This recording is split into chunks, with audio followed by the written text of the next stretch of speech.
word for some people. I'm not trying to offend anybody like that. I do want to, because my understanding of the Assyrians and Philistines comes from the Bible, so I would like to know the beef between them. Like, you know what? That's a good little discussion, Phil, that you might be able to fill us in on some of this. I mean, I don't know how No much pun you might intended. know. Yeah. Hey, yeah, good one. I mean, it's like an American, if somebody wants to know like details, from another state. It's like I may not know, but what is let's talk about Philistines first. Are Philistines even still around? No, I don't think so. I believe it was more a cultural thing, kingdom.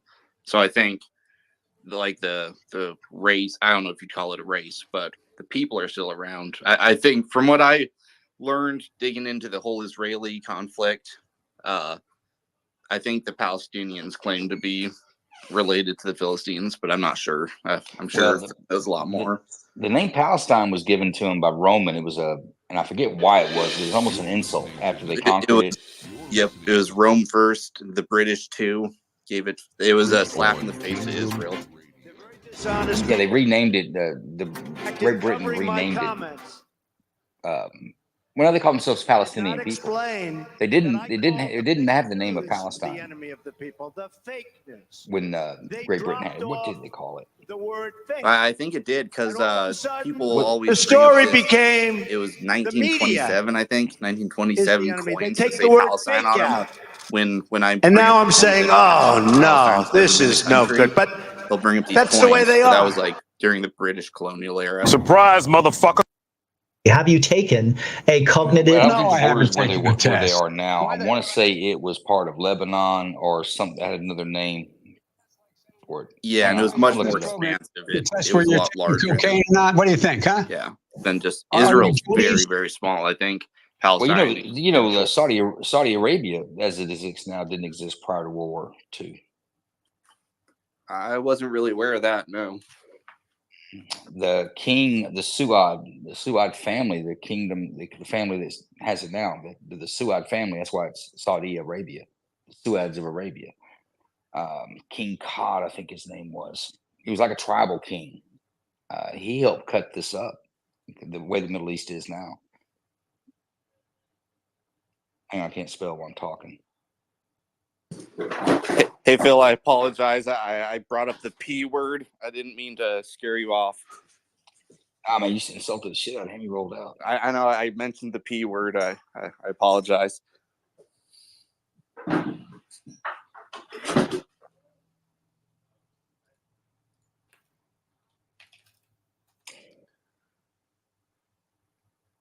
Hang on, Phil. I'm looking something up. I'll be right back there and I'll let you in.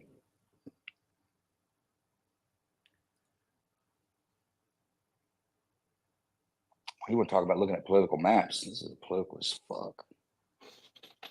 No, you didn't run Phil off, Wayne. He's just mad because I didn't put an optic on my AK to start off with. Well, that sounds like boundaries in the Middle East. Oh, sorry. Go ahead. No, I cut you off. Go ahead. I was just say whenever it comes to boundaries in the Middle East or anywhere else in the world, never forget to look at the British Crown. They love you. You know why the sun never set on the British Empire? I'd love to hear. God doesn't trust him in the dark. There's a blood-soaked family for you. The British got that from the Ottoman Empire. The Ottoman Empire had it first, and then the British had it after World War I. So let's look at 1920s. Middle East map. The thing people don't understand is we really live in a unique time where boundaries aren't constantly changing. Like after World War II, they kind of became cemented, but it was a result of war. You were changing borders. Whoever won was making some changes. I thought that was more around the time of the turn of the last century that really started getting going because they realized the oil. No, hang on, I'm bringing you up now, Phil. Sorry, I wasn't on site. Instead of us just brainstorm, let's see a guy who actually might know some shit about it. I got you up, Phil. But the Ottoman Empire had all that area until their loss on the losing side of World War I. Then it was divided up. did the same thing after World War II, just wasn't as much because that people felt like the division that happened after war, because Europe changed too. They made some borders in there that weren't there before. But there was a lot of complaint that World War I was the cause of World War II because of the way borders were drawn. And then they also gave back that was part of our deal with the Great Britain, is that they decolonized for getting our aid into World War II. And so they went through the process under Queen, I guess, Elizabeth, right? Was the last one, the old lady. Queen Elizabeth went through the process of decolonizing all these areas, and the Middle East was some of that. And that's how Saudi Arabia was born. I think all the borders there, honestly, were probably drawn out of World War One. Maybe some in World War II. I'm not sure. Phil, what do you know about the borders in that area of Iraq, Syria, Jordan, Saudi Arabia, Israel? They're very dishonest people. In Phil fact, maybe working can't talk. in covering my comments, the dishonest media did not explain that I called the Phil fake said, news the he enemy of the DM'd me, people, said the he didn't fake even hear us news. talking about They Philistines, dropped so he off might be having some issues. the word fake. And all of a Can you hear us sudden, now? the story I became don't know. the I was just media finishing the message. is the enemy. They take the word fake out. And now I'm saying, oh, no, this is no good. But that's And the I'm way not saying they the are. Palestinian people weren't there. I'm saying that area the borders weren't drawn the way they were now. I want to say that Israel part was either part of Jordan, what's currently now Jordan. But I don't think I think those lines were drawn after World War II. So, hey, Lnu, what's going on with Joe Biden last night? You been watching the news all day? I've watched some of it, but I haven't even. Honestly, I didn't even watch his speech. The Democrats are pretty much saying, like, you know, he did the best job ever, and all the Republican news, they're saying he must have been on cocaine or some kind of drugs because he was riled up and he was yelling and screaming. He's a dictator. I mean, you missed our space last night. Oh yeah, what happened? He's absolutely on drugs. There's no question. Like, everyone's on drugs. My look, hey, hold up. That dude was coked out of his mind. How do you fucking know? Have you taken so a cognitive? No, I haven't like taken the 70, I feel test. like pretty much everyone's on something. Like my funny I ain't story, saying the dude's not on blood thinners and some medication, but what I'm saying is I don't think he was like doped up. Don't you think that even if you were the president of the United States doing the State of the Union address with the spotlight's on you, you're standing up in front of everybody and you got to deliver this speech, you know, don't you think some adrenaline's pumping? Probably. I think some B12 is pumping and maybe a couple bars or something. Yeah, Bart. Yeah, man. Okay, so yeah, he's on something. Like, you saw him, I don't know. You'll see him act different for these big speeches, and he really started. Obviously, like, adrenaline can taper, but he really started lagging after like the 40-minute mark. Well, he was waiting for the shit to kick in. That's why he was like weekend at Bernie's on the approach to the stage. Like, everyone's kind of helping him up so he doesn't fall over. So he kind of inched his way there, and then. I don't know, when he was speaking, it was like at the end, you could tell it was like 6 hours later after a 5-hour energy drink. He was running out of steam big time. Yeah, no, it seemed like he dropped off a sudden cliff to me, at least. I mean, it might have been caffeine. I think he was on something else. I mean, I think he's on something else. Bongino talks about how like the Democrats are saying like, oh, there's lots of drugs in the Biden administration.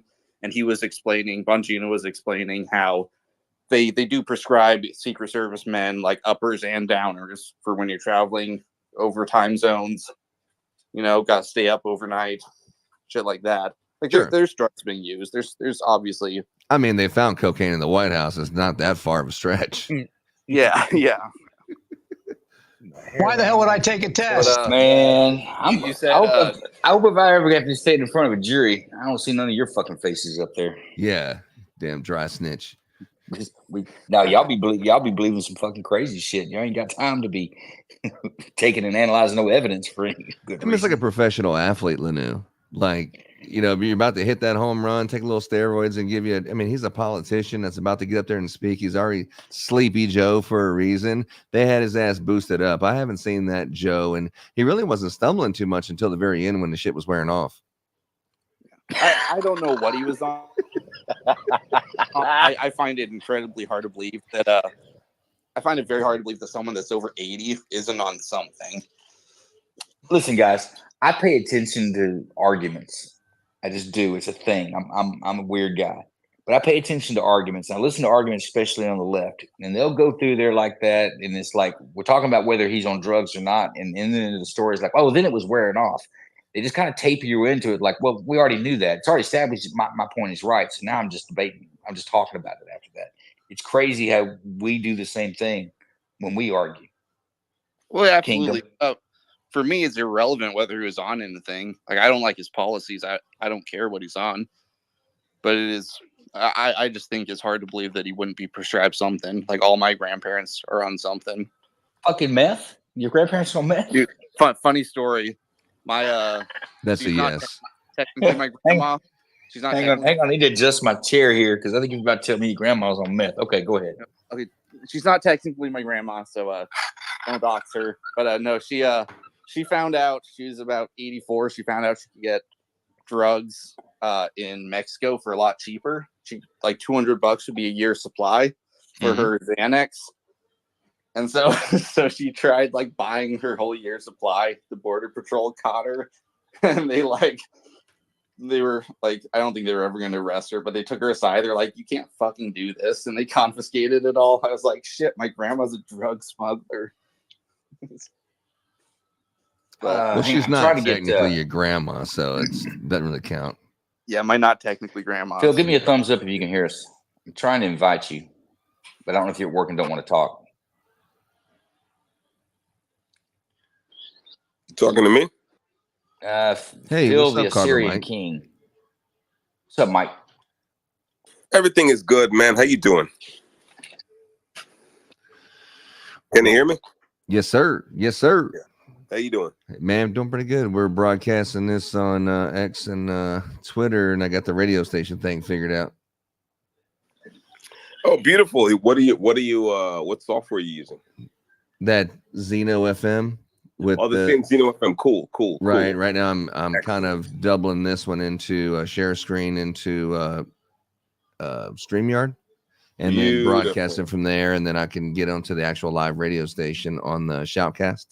That is beautiful. That is beautiful. Yeah, I've actually got the global frequency up right now. It's just running in the background. I'm playing one of my Spotify playlists on it. So sweet. Yeah. Very now cool, we're broadcasting right now actually on Kingdom's X page. If you hit Kingdom's, go to Kingdom's page, you'll see the broadcast. Got a little bit of delay in it, but we're broadcasting, or we're not broadcasting, or we're just running on. Well, what are we doing? Yeah, you call it whatever you want to. Broadcast sounds good, but yeah, there's a live stream of this space that's on X for someone who's not in the space, and it's also on YouTube and Facebook. Very cool. Yeah, it's a test. We're just testing it today. You can kiss your YouTube account goodbye. No, we've already been kicked off 5 minutes ago. No, I'm joking. Okay, yeah, because this. Come on, man. How about now, Phil? That's like saying before you got in this program, you're taking tests where you're taking cocaine or not. What do you think, huh? I'm sorry, I requested it and it'll mute everybody, and I couldn't hear anybody talk, or I couldn't talk. Man, Space has been acting weird since yesterday. Mine, not just the space shut down, my whole app shut down on me twice yesterday. But I updated today, so I'm hoping it's doing better. It's gonna be weird for a while, because remember, Twitter wasn't designed to do any of the shit that it's doing now. It was designed to do like text, short to medium form text messaging. And they just added video spaces now, did they? And those, they did, and that doesn't work properly either. That works even less well than normal spaces. So it's going to take a while for them to. I mean, they're basically having to kind of rebuild the platform from the inside out. Right. So it's going to take a while for them to do that and to get it to be reliable. Yeah, remember when Ron DeSantis came on and he was announcing his bid for presidency, and he was on the space and it kept crashing all the time? Yeah. I mean, these guys are reaching for relevancy. It's like, I'm doing the hip shit. Yeah. To be fair, DeSantis's announcement basically went like his campaign. Big build up, low fizzle. But I think Ron DeSantis was his own enemy. He just does, for whatever reason, he's not photogenic. He just doesn't. He didn't come across well. very. I don't think it's the photogenic. Believe it or not, I don't think it's the fact that he wasn't photogenic. I think it's the fact that he wasn't. That there's an extent to which he really is not genuine. You know what I'm saying? And the problem, ordinarily, it wouldn't be a problem because there's a kind of a fakeness to politics as such that we've come to accept. But if you're going against Trump, I mean, again, whatever you say about Trump don't give a fuck. You know, Trump is the cat who will just roll up to the mic and just start talking, and 2 hours later, that's the end of the rally. You know what I'm saying? Not a teleprompter in sight. So if you're going up against a guy like that and you're not fucking genuine, if you're like nervous, if you're like, you know, kind of like in this weird kind of spurred out kind of thing about your own thing, then you're not going to do well at all. He did not do well at all. I think you're right. I call it playing a role, and I think Hillary was a good demonstration of that too. She just doesn't play genuine at all. Well, specifically, it's because I've seen her have genuine moments, believe it or not. But her fundamental problem, right, is she doesn't really like people, and ordinarily, you know, that's not a problem. There's a lot of people who don't like people, and they decide to go into something where they can be, to themselves or what have you. But you don't like people, and you want to be in politics. That's a problem. Now you got to do some acting, and she wasn't very good. The other problem with her is that she's got this kind of, like a lot of smart people. She's got this kind of Dunning-Kruger thing going on where she thinks she's so smart that like she'd just naturally be good at everything. And that's just not true. You know? Once she's convinced, she's right. As long as she's convinced in her mind, nothing else is ever going to steer her way. I agree with you on that. Yeah. Well, yeah, there's that, and again, you could tell like she really, really has contempt for people, especially for like the proletariat, you know, the working class. Yeah, poor people. Like exactly. People like us. Well, we're working class people. I mean, you know, part of the problem, I tell you, the people who know, you know, you could divide the world into the classes of the people who know how shit works and people who don't know how shit works. And you know, when you think that the world might become unstable, you can choose to kind of fear and resent the people who know how shit works, or you can humble yourself and try to learn how shit works, or you can just do what they do. You know, they just be like, we're gonna shit on everyone who knows how shit works.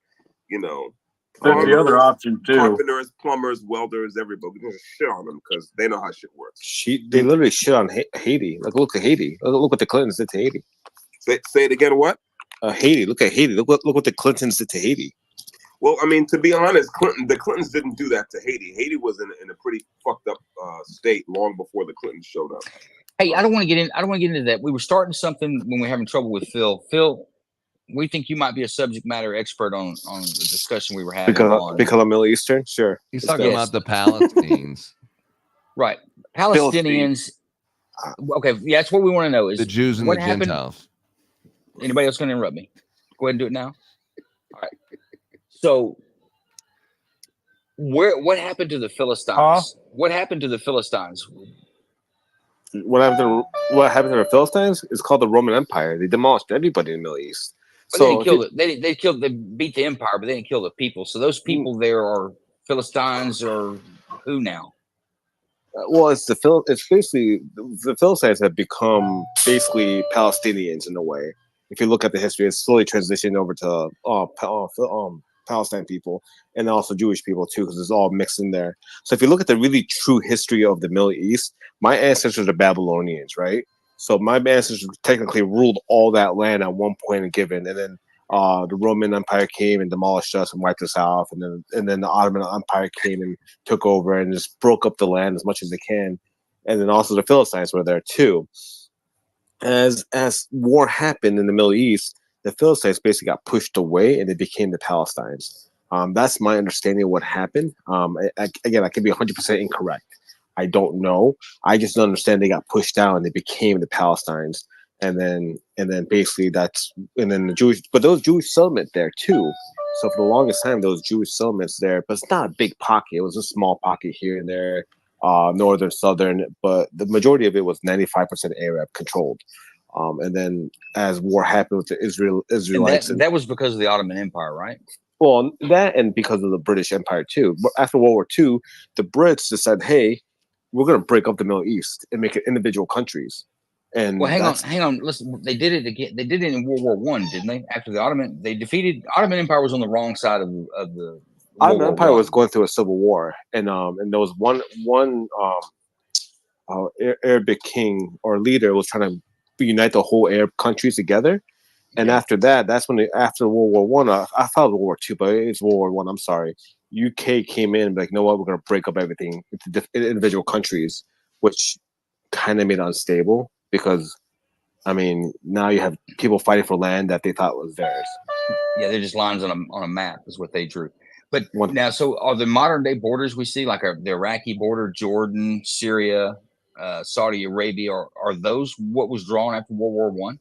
Yep. Still, that's all. That's all you can. They all got together, and I think it was Yalta, and they divided up the world in that way. The same thing happened in sub-Saharan Africa, which is why like you see all these straight line borders. The borders in Europe are squiggly lines because those borders were fought over back and forth for centuries until the people within those borders, agreed to be one people. And by contrast, in the Middle East and in sub-Saharan Africa. Well, now those borders have been redrawn as early as that's exactly, World War but that's II. what I just said. Okay. Oh, I thought you were like way back. It's like they still redrawn them borders. No. What I'm getting at is the borders in Europe are squiggly because no one else drew them. That's the point. Okay. Yes, you're right. So by contrast, and which means that the people within those borders had more or less either got tired of fighting or agreed to be one people, right? Right. And by contrast, like these countries with straight line borders in the Middle East, it was like, well, yeah, you 5 tribes are one country now. Well, they're gonna keep beefing because, well, no, we never liked these motherfuckers. So that's why you see so many of these brush fire wars in the Middle East and sub-Saharan Africa. And then, of course, the Western powers decided to because they knew they needed. At a certain point, they realized, hey, we need these resources here. And so we're going to make sure that these governments never develop into any kind of a stable thing. It's always going to be a cult of personality around a strong man who we can control, right?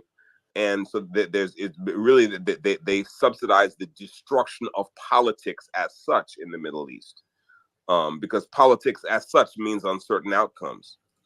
So, and again, same thing in sub-Saharan Africa. Yeah, he's 100% right. You see it now too is like right now Egypt closed their borders for all the Palestinians because what happens is when the Palestinians go to different countries for refuge per se, they disrupt that country's economic and power. They try to take over and they're not supposed to, and they try to make it worse than what they came from. Well, yeah, if you look at what happened in Jordan took in a large population of the Palestinians, and the Palestinians started rioting because they weren't allowing them to be radical enough, to my understanding. And the Jordanians ended up. That's a total fucking mistake. I'm sorry. That's not why. So what caused Jordan to kill like 30,000 of them? No. Listen. Again, conflict has no causes. That's the first thing. Only peace has causes, right? So, look, large numbers of people moving into other pieces of real estate without local connections to the people who are already there, right? And without the chance to assimilate and integrate are going to cause problems. It doesn't matter, the fact that they're Palestinian is incidental to it. That's just human history, right? So it's like the Palestinian. It's a cultural thing, is what you're saying, right? No, I'm not saying it's. I'm saying it's a universal thing that it happened. In other words, anyone. In other words, if you had, think about how long it took the all the Germanic tribes of Central Europe to become Germany, right? It's like, what were they doing all that time? Well, they're fighting each other, right? And it's only relatively recently that they became something we'd recognize as Germany, right? Okay, so what does this tell you? This should tell you that, like, stability in human communities is actually kind of an oddity. It's abnormal. Human communities tend toward fragmentation and tend toward dissolution. this myth that, well, this kind of people came here and then everything got messed up. It's like, no, just look at history. Look at how many wars there were in Europe, to Joe's point, between the fall of the Roman Empire and the Peace of Westphalia. Dozens of wars. But Mike, the thing is with the Palestinians is they have a track record. It's not one or two times. They've done it several times. Everyone has a fucking track record. The U.S. deep state has a track record. Let me say something. Let me say something. I think when you look at a problem and you say a certain group of people, like they're one animal, when the left foot picks up, the right foot braces, like an animal would move, is the way you look at these people, that one is responsible for the other. I think when you say it's a sect of people, I think you're losing the argument, and whatever problem you've got, you're never going to get to it because you're looking the other direction. And I would challenge that with any conflict when we're talking about people, whether it's black and white people or Hispanic people or Arab people or Muslim people. They're not homogenous. And to know that, you have to go talk to some. Once you talk to people, you realize that they have their own thoughts and dreams and their own opinions like everyone else. I don't believe the Palestinian conflict is done just because they're Palestinians. And I'll land there, let you guys continue. But I that's my opinion, and I would be willing to debate that and bring some receipts on it. And I get that. That's your opinion. I'm going to say it is the people. I'm going to say it is that group of people and well, I mean, just the history. Well, I No, mean, you're it's like it's an ideological thing. People can believe what they want, but again, it's like people, everyone has a habit of doing this thing. You pick a little slice of history and it's like, oh, these people are like this. Again, if you're a Christian and you're like, well, these type of people tend to not get along, then again, I would say, well, go back and read your fucking Genesis. Well, yeah, remember, Christians have a history of crusades. No. Don't just but go back and read Genesis. No, I'm saying Christians have a history of crusades and mass murder. Again, you missed the point. Again, go back and read Genesis. Not just Christians, though. Yeah, you had the Ottoman Empire. That's what I'm saying. Islam. Like, every culture has done. Thank you. Every one of them. Exactly. Mike, your point is. I'm assuming referring to Genesis is that human nature is inherently sinful. Am I right? Yeah, and that the very first crime in history after the expulsion was a fratricide. Yeah, but so it doesn't. So the moment if you can look at that and then say, oh well, these kind of people tend to kill each other, that's just fucking dumb. I'm sorry. No one's saying you can have that opinion you want, but let's give Hopper a chance. He's been patient. Sorry, I apologize. No, I just want to adjust one thing real quick to kind of go back to Phil's comment earlier about, every time they go somewhere, in regards to the Palestinians, they bring their stuff and try to make it worse. I mean, again, to Cabon Mike's point, you can't just pin that just on them. Sure, it may be a cultural thing and maybe whatever, but for example, let's take California. I mean, look at the mass exodus out of California to the cities, and they're bringing their failed policies that they left California for to, historically red cities and red states. But you'll get it, but it's going to be diluted. It won't come out of California as strong as it was. It's going to hit the big pond of Texas, if that's where they come, and it's going to be diluted. I don't think it's because they're a certain type of people. And I'm not saying they are a certain type of people. I'm just pointing that out as a reference, saying, oops, my bad. What I'm saying, if you look at the richest countries in the Middle East, and all countries in the Middle East, nobody's taking any of them in. There's a reason. But I'm sorry, Phil. That's a stupid argument. And the reason it's a stupid argument is because, first of all, no one's supposed to take them in. They're from there. They're Palestinian. So why the hell are they supposed to leave their country and it's all of a sudden incumbent on other nations in the Middle East to take them in? That's like we decide to invade Mexico and just post up in their shit and be like, well, look at all these other Spanish speaking people. Why don't they take these Mexicans in? Hey, it's their fucking thing. But Europe is taking them in. Right? But never mind what Europe is doing. The point is it's not. And hang on, Mike. It's they're not doing that. Mike is right, but they're not doing that because they don't want the people. The Palestinians don't want to do it because they feel like if they leave, they can never come back. Correct. Yeah, but So also they're running away from war. They're running away. They're refugee. They're running away from war. They're not. They could leave. They're purposely not leaving because that's the purpose that they're there for. That's why they're considered martyrs every time one's killed by an Israeli forces, is because they're standing their ground. If they leave, they'll have nothing to come back to. So they feel like they're fighting the good fight. But Palestinians don't want to leave, and other countries won't take them because there is a fear that if they come there, they won't leave. So we got to break them apart now. We have Hamas, and then we have Palestinians, right? Hamas is controlling the Palestinians because they voted them in. That's bullshit. Hey, that's bullshit too. Stop it.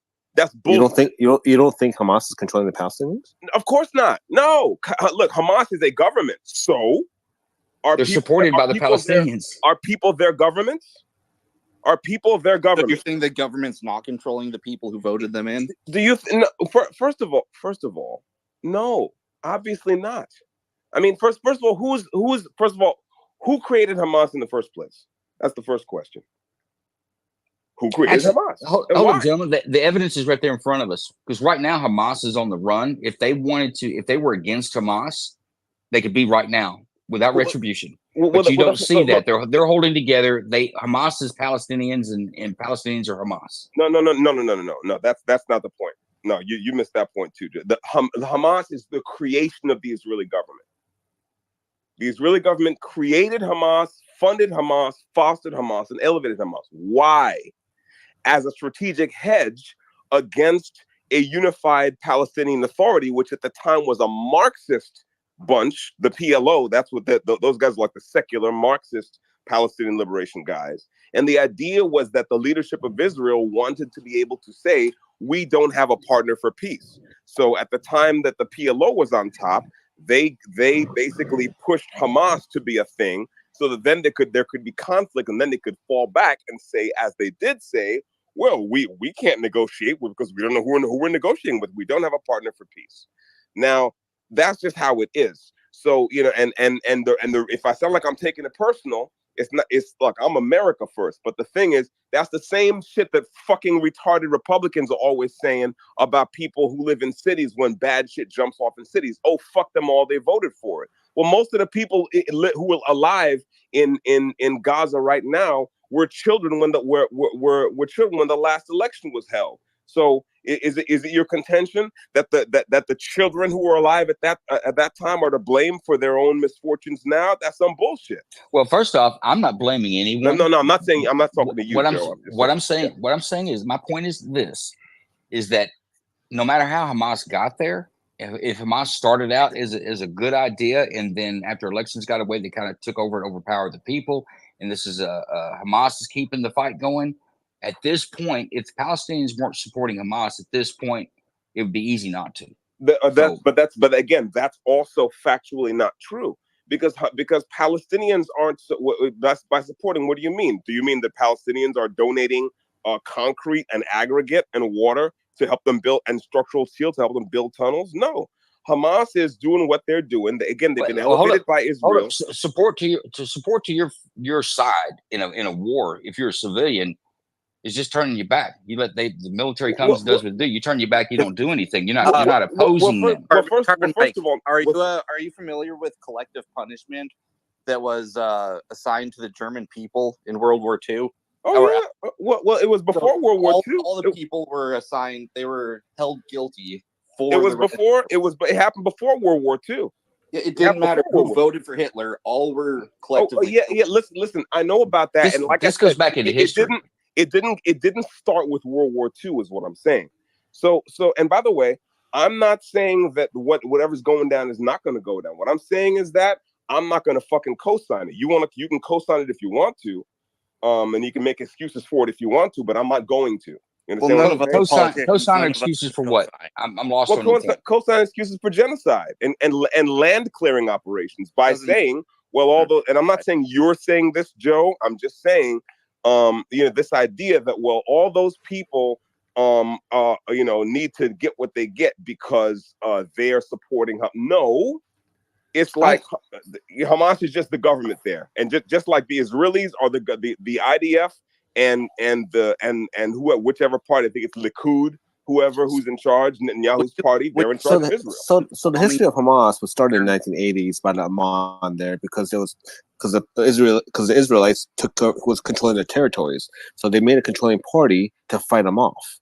That's the history of Hamas. Well, so I'm not again. Israel basically fostered Hamas and funded them and gave rise to them as a strategic hedge against the PLO, which was the Marxist Palestinian governance body, and they were successful. They were able to successfully say, we don't have a partner for peace, we have no one to negotiate with. Right now, the problem is that it's gotten out of control and this and that and whatever. So I mean, long story short, again, I don't trust governments, period. So Hamas is a government, I don't trust them. Okay, but then the Israeli government is also a government, so I don't trust it. And see, a lot of conservatives, they want to talk about how government can't do anything right and governments are full of shit, except for one government in the world that is apparently perfect and does everything right and is an actual moral government. Every other government is full of degenerates, but somehow conservatives seem to think that there's one government in the Levant that's full of angels and everyone else lies all the time, but not that government. I'm sorry, that's fucking retarded. Let's go to Hopper. So I want to say to an extent, Joe, I'm gonna kind of challenge your point, but at the same time, I'm gonna challenge Mike's point a little bit. So I don't think you can generalize that all of Palestine is Hamas. You can generalize that Hamas is all of Hamas is Palestine. I don't know if you can generalize all of Palestine as Hamas. That being said, though, at the same time, tacit approval or tacit support or passive support is the exact same as active support. You're still supporting it by basically not opposing it. So it's kind of one of those hit or miss. I mean, we saw in Afghanistan, we saw in Iraq, you know, how many people would sit there and they wouldn't oppose the insurgencies, and they wouldn't oppose the Taliban, but they wouldn't necessarily support it either, or others would just kind of let it do its thing. And basically by letting, the insurgents do whatever they wanted, they were essentially passively supporting it. Yeah, no, they didn't give them food and water, let them keep rocket launchers in the sheep shed, but they weren't reporting, if they were asked by U.S. force, they weren't on the U.S. forces side either. So, exactly. And I'm not saying that first off, I'm still not saying that all Palestinians need to suffer some sort of a fate. I'm not putting, and I said at the beginning, no group of people should suffer a fate because they're in a group of people. So make that clear on my stance. But my other part of that is that if I was against Hamas, if Hamas was somehow another an oppressive government on me, that oppression should have been lifted off during the hostilities now. So then I would not have to be under the wing of Hamas. Yeah, but that assumes that people. I mean, if Hamas has all the guns, for example, then how exactly the other police? I mean, we're supposedly all two-way people. In other words, we understand that in order for a people and oppressed people to throw off the yoke of tyranny, they need weapons. That's the whole goddamn point of the Second Amendment. So if we're looking at a place in the Levant or anywhere else in the world where you have an armed government, which is what Hamas is, it's the government of Gaza, and then you have a disarmed populace, then why the fuck do we think they're going to be able to somehow rise up as one and throw off the chains of oppression? And by the way, we have this habit, not we in this space, but I mean like the American deep state, American policy establishment has this habit of going around and saying, hey, you need to rise up and throw off the chains of your oppressor, man. And it's like everywhere we do that, what we do is we come and we set that, and then they start to rise up, and then we back the fuck out, and then they get taken out. It happened with the Marsh Arabs, right? Remember the Marsh Arabs around the time of the first Gulf War? It happened on Saddam Hussein. It happened with the Kurds. It happened with the Georgians in South Ossetia, right? I mean, it happened with countless bunches of people in South and Central America and anywhere you can think of around the world. Mike, let me introduce you to Phil. Phil's family. I know. Hey, what? Stop. I know who Phil is, and Phil is on my shit list. But that's irrelevant to this conversation. Damn, Phil. I'm on your shit list because you were on my fucking shit list, Phil. Yes, you are.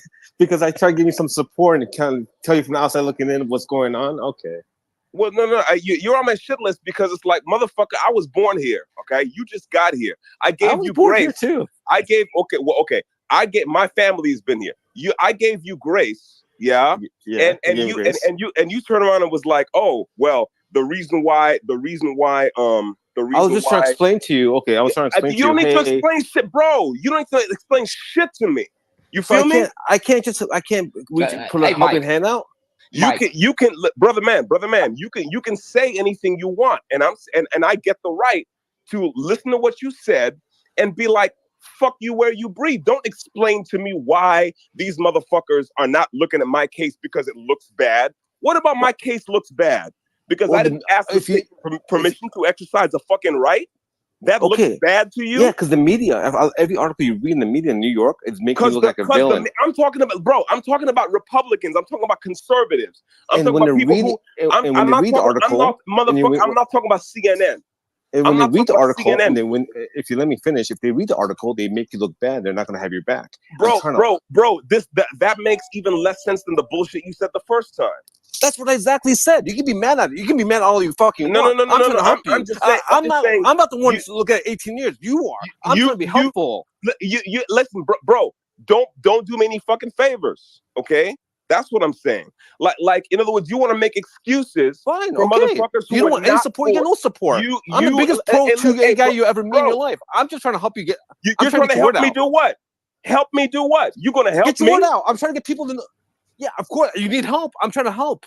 Bro, again, if you think that what I did looks bad, then don't fucking help me. No, I didn't say to me. If I don't. Hey, bro, you said it. All right, guys, let's move on. I get the argument. First, I thought we were talking about our original discussion tonight, but now I understand what the conversation is. Let's move on because neither one of you are probably going to be convinced by the other. What's up, Carl? I don't want to be on Mike's shit list. So, Joe, if we didn't have a presidential election here in the United States and it's just Joe Biden and whoever he decided to put in next or whatever, I think America would look pretty crazy in 20 years. I hadn't set time to think about that or unicorns. No, I was just thinking about how they haven't had an election, and like Mike was saying, they haven't had an election in like 20 years or more. It's like, can you imagine that? That's crazy. But you got to remember, we come from a long lineage from the very beginning of the Constitution and how the peaceful transfer of power was such a big thing. So we would expect it. You're right. We would lose our shit with that. But you're talking about the only election they had was when Gaza in 2007, 2008. It's less than 20 years ago. It would be like the United States losing a great deal of the United States in the War of 1812. A young country, we would have never recovered. It would still be England. Hey, can I weigh in real quick? Go ahead. Or, I think. Well, hang on. I think Carl. Can you hear us, Carl? He's been having some trouble. So make sure you can hear us. All right. Yeah, I can hear you guys. I'm gonna speak in a minute. Just give me a second. Go ahead, Bruce. So I just wanted to say, you guys all made a lot of good points. Mike, you two, you said how not all Palestinians support Hamas and that there's no way they can win their freedom without guns. And I absolutely agree. So there's really no reason why you should call a ceasefire. The only way they can be freed is the removal of Hamas. And the only way that's possible is by getting rid of Hamas by Israel military action. The whole idea of genocide is ridiculous. If you look at stats for urban warfare, usually it's about 1 military combatant to 7 civilians, and Israel's currently pulling 1 to 4, I believe. So they're being very careful. And the whole idea of saying like, oh, you shouldn't bomb Berlin, like Churchill shouldn't bomb Berlin because maybe not everyone voted for Hitler. Like that's I'm sorry. First of all, I mean, if you want to talk about World War II, the fact is that the bombing of military precedents, and I'm saying, and when you say precedents, and you can cite precedents all you want, that's fine, that's your right. I'm talking about what's right and what's wrong. And yes, I know, and listen, there's precedents for all types of shit in human history. So right? There's precedents for genocide in human history as well. I'm Okay, talking about what's right and what's wrong. Precedents, because warfare is not genocide. Wait. Hang on a second. First of all, if you want to talk about like war crimes in World War II, for example, and you mentioned Germany, well, there's the firebombing of Dresden and Darmstadt. That was not a counter force operation. That was a counter value operation. And I believe in that case, they were not targeting military targets, whereas Israel is always targeting military targets. Okay, if you believe that, then believe that. I don't. You guys keep in mind that war crimes is a very new thing that was born out of World War II. Correct. It was not a war crime for you to just kill everybody in a damn town in a war. Right. I'm not making a legal claim. What I'm saying is something very much more simple. I'm saying that that Israel is a regional hyperpower and they are nuclear armed. And if they want to go around and pick fights with people, then let them do that, but not on our dime. Hold on, Palestine picked the fight. Well, whoever you think picked the fight, we can't fix it, so we should get the fuck out of it and let them work it out. So, and I actually completely agree with you. We should not be funding in a blood feud over land. We can't fix it. We can't solve it.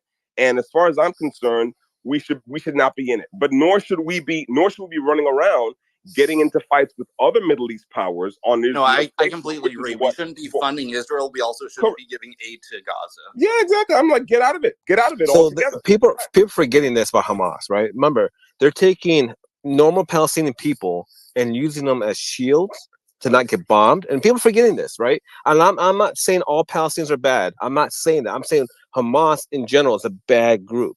And they're taking innocent people and they're getting sacrificed for no reason. And as much as I want Israel to wipe out Hamas, the issue is happening. If they do that, they're going to wipe out a lot more Palestinians. Like I said, you guys take the moral rectitude of one government in particular as a fixed point. I'm saying all governments are full of shit. All governments are basically violent criminal gangs. 10 times so in the Middle East, and that goes for every government in there. So my thing is, I'm America first. I'm an American citizen, and as far as I'm concerned, we should not be funding Israel and let them work their shit out. The biggest mafia in the world is the U.S. government. Well, whatever. But again, this whole thing of, Israel is doing this and making excuses for Israel. It's like, no, I'm sorry, no. I'm just explaining because they're going to go to war, right? I'm just explaining Israel's war with Hamas. I'm explaining innocent Palestinians are going to die. Everyone I talk to, both of you guys pause for a second. Yeah, because I'm afraid we kind of get in that back and forth where it's kind of fun for a minute, but after a while we don't really get anywhere when we're just saying Israel's bad and whatever. And everybody's opinion is what it is. My opinion on why I don't support a ceasefire until them infant children are returned in a 6th century style raid that Hamas did on October 7th. Specifically targeting civilians, soft targets, nothing less than a mass shooter type of situation with a bunch of them coming. But they took infants for hostage for no other reason than to barter them like cattle. And I think that we have become beyond that here in the 21st century, and that I do not support. If it was my child there, I'd say keep dropping them, and I don't care who dies until my kid comes home. If you have, and I would say, look, if you again, my view on that is just a practical one, which is this: if you have hostages there and you want the hostages to get out, I don't see how you can do it unless there's a ceasefire. In fact, didn't the IDF just kill three Israeli hostages? There have been something like 3 ceasefires proposed, and I didn't say I'm not broken every single one. You're right. They did. Which is fine. They shot 3 hostages that were released by Hamas with white flags, and they sent them out in the firefight. Okay, so whatever the case is, what I'm saying is this is yet another reason why the United States should not be in the middle of that. That's why. Because in other words, if we can't figure out who's doing what and who's doing the dirt and who's doing a fake release and this, and then the United States should stay well the fuck out of it. Carl, I agree. I'm more of an isolationist myself, but one reason to support Israel is that they are our best, strongest ally in the Middle East. And so from a geopolitical standpoint, it does make sense to support. In what way? And I'd like to ask Wayne a question. In what way have they been an ally? What have they done? What have they done that's materially improved our situation in the Middle East? Name one thing that they've done. So they're a very strong negotiation chip. That's not what I asked. Technical. That's not what I asked. I asked a specific thing that they did that materially improved our strategic posture in the Middle East. Intelligence. They do provide more intelligence than we can get in that area. Their intelligence is pretty good. They're like the ear on the ground for us and a partner. I don't see breakout. Okay, I mean, I will tend to disagree with you there only because it seems as if their intelligence isn't that good, given that a bunch of flip-flop fighters with AK-47s floated down out of the sky over the world's hardest border and managed to start shooting up the place and grab a whole bunch of civilians and disappear back into Gaza. That's what I used to tell drug dealers. You got to get lucky every day. I just got to get lucky once. Well, okay, but I mean, they've gotten lucky. They've gotten lucky quite a suspiciously large number of times for a country that's supposed to have. Look, hey man, I'm not telling you that the Mossad is like the premier intelligence agency out there, but you asked for material. You asked for a question. I gave you the answer to that question is that we do look at them as a very significant part of our Middle East intelligence. That's still not. But yeah, and I hear what you're saying, but again, that's still not a specific thing. If no one can point to something that someone has done to improve our prospects in some part of the world, some concrete thing. I mean, it's been, how many years have we been propping these guys up? Okay, so if you can't point to a thing, say, remember when Israel did this thing and it helped us? If you can't name one specific thing, if all you have to say is intelligence, then I would say maybe it's time to reevaluate. And again, America first, pull back, let them work it out. I'm good with that. Like I ain't pro Hamas, I'm pro America. So that's my thing. Well, and supporting our allies does help America. Just add, but to you, Den Hop. So I just want to throw this out there as far as, sorry, I don't, whatever. Let's take the political aspect out of it altogether. I don't know how many people in here are religious by nature, but if we remove the political aspect completely out of this and look at it in a biblical sense, as far as Israel being the God's chosen nation initially, then how do we not support them? Well, God, and then again, I'm saying that specifically in a Christian, Judeo-Christian, for the Bible, Well, God destroyed their temple twice, so it seems, and if there, but He also made a promise that they would be. Yeah, but what I'm saying is that there are Jews that you could talk to